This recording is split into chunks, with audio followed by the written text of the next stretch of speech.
안녕하세요. 지구촌교회 대학지구 반세요 목사입니다. 2월 25일 화요일입니다. 창세기 34장 1절에서 17절의 말씀 오늘 같이 함께 묵상하죠. 창세기 33장에서 야곱은 형 에서와의 극적인 화해를 이루었어요. 그리고 한 장을 넘기면 오늘 본문 34장에서 갑자기 야곱의 딸 디나가 겪는 큰 어려움의 장면을 소개하는데요.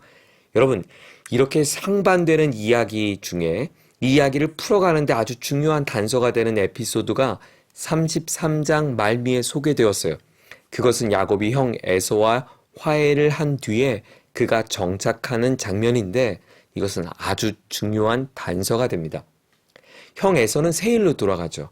그리고 야곱은 새로운 정착지를 찾아가는데 그가 먼저 여정을 푼 곳은 숫곳입니다. 이곳은 많은 가축을 지기에 좋은 장소였어요. 야곱은 숫곳에서 약 10년 정도 거주한 것으로 보입니다. 그리고 야곱은 드디어 요단강을 건너 가나안 땅에 도착하게 되어지는데 그가 당도한 곳이 바로 세겜입니다. 세겜에 들어간 야곱은 땅을 먼저 사는데요. 히위 족속 하몰의 아들들에게서 은 100개를 주고 밭을 사는데 그리고 거기에 장막을 칩니다.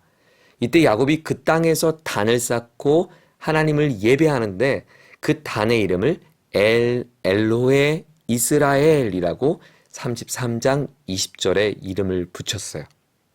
여러분, 야곱이 세겜으로 왔어요. 세겜으로 온 중요한 이유가 있는데 세겜은 야곱 가문 전체에 아주 의미 있는 장소이기 때문입니다.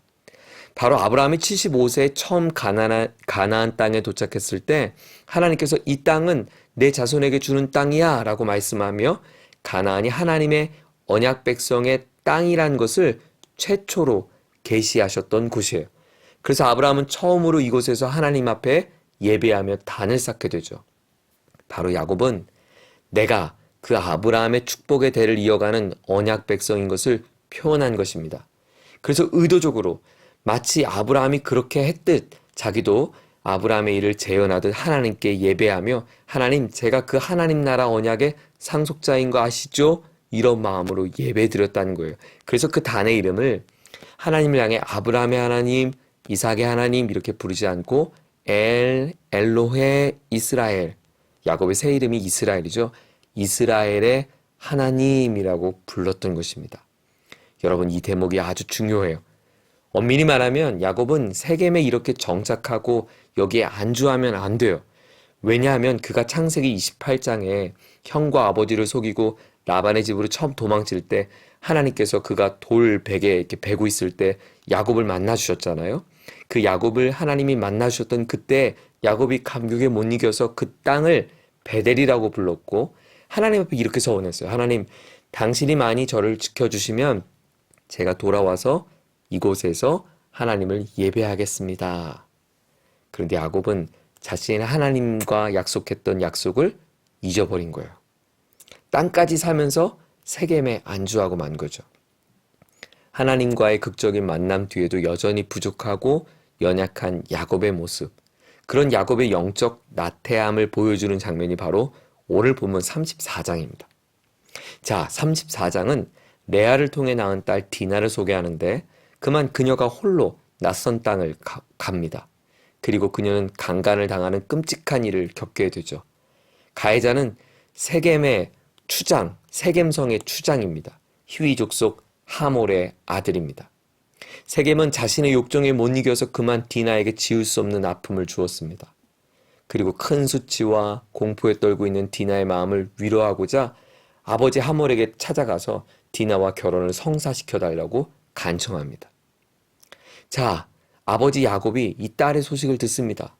그런데 야곱의 반응이 좀 이상합니다. 여러분, 딸이 강간을 당했는데 아버지가 너무 태연합니다. 하물과 세겜이 야곱을 찾아옵니다. 그리고 때마침 야곱의 아들들도 돌아왔어요. 야곱의 아들들도 이미 그 소식을 다 듣고 참을 수 없는 분노로 가득합니다. 하몰은 자신의 아들과 이 디나를 결혼시켜 주십시오라고 야곱에게 제안합니다. 야곱 가정이 이 세겜 땅에 거주할 것과 그리고 이곳에서 기업을 얻을 것을 제안한 것이죠. 마치 이 결혼을 경제적인 이익으로 유혹하고 결혼을 성사시키려고 하는 것이에요. 표면적으로 보면 하몰은 매우 정중하고 공손하게 야곱을 대하는 것 같지만 그러나 자신의 아들의 강간했던 이 죄악과 또 자신의 이 부덕함에 대한 사과가 한마디도 없습니다. 불경건한 아들의 결혼 성사에만 집착하고 있는 그의 아버지의 모습을 봅니다. 그런데 제 마음에 더 당황하게 하는 것은 야곱의 태도입니다. 그는 이도저도 못하고 오히려 침묵합니다. 그리고 야곱의 아들들이 오히려 반대하는 거예요.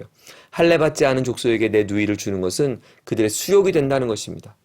물론 우리 오빠들의 마음 속에는 이 할례는 난폭한 그들의 복수심으로 세겜성 전체를 살육하려고 했던 하나의 속임수였죠. 여러분, 야곱의 영적인 나태함, 그리고 세겜의 삐뚤어진 욕망, 그리고 그 결과 디나의 강간, 세겜의 아버지 하몰의 어리석은 그 아들 사랑, 야곱의 꿈쩍하지 않는 그 연약한 모습, 또 야곱의 아들들의 잔혹한 복수심, 이 모든 것이 야곱의 영적인 나태함이 만들어낸 결과였습니다. 여러분, 이 말씀은 우리가 영적으로 깨어있는 것이 얼마나 중요한지를 잘 보여주는 본문입니다. 사랑하는 여러분, 야곱이 하나님을 만나지 못한 사람이 아니었습니다. 그는 베델에서, 야복 나루터에서, 아니 그는 삶에서 순간순간마다 계속해서 하나님 앞에 사랑받을 만한 자격이 아무것도 없음에도 불구하고 하나님은 끝까지 그를 사랑으로 붙들어 주셨고 만나 주셨습니다. 그러나 그는 또다시 영적으로 잠들고 말았어요. 그리고 사단은 그 잠시 틈을 타 야곱의 삶에 또 한 번의 큰 어려움을 주고 있는 것입니다. 사랑하는 여러분, 영적으로 깨어 있어야 합니다. 하나님, 오늘 우리의 영혼이 깨어 있기를 원합니다. 잠들지 않도록, 무뎌지지 않도록 주님께 드렸던 우리의 수많은 고백과 우리의 눈물과 우리가 주님을 사랑했던 그 예배가 헛되지 않도록 우리 영혼을 새롭게 하여 주십시오. 이 고백이 저와 여러분의 고백이 되기를 소망합니다. 하나님 아버지, 야곱의 무너짐, 그의 가정과 그의 걸어가는 삶의 자리에 엄청난 고통과 비극을 안겨주었습니다. 오늘도 우리가 하나님의 백성으로서 책임 있는 삶을 살도록 깨어있는 우리 모두가 될 수 있도록 도와주옵소서. 예수님의 이름으로 기도드립니다. 아멘.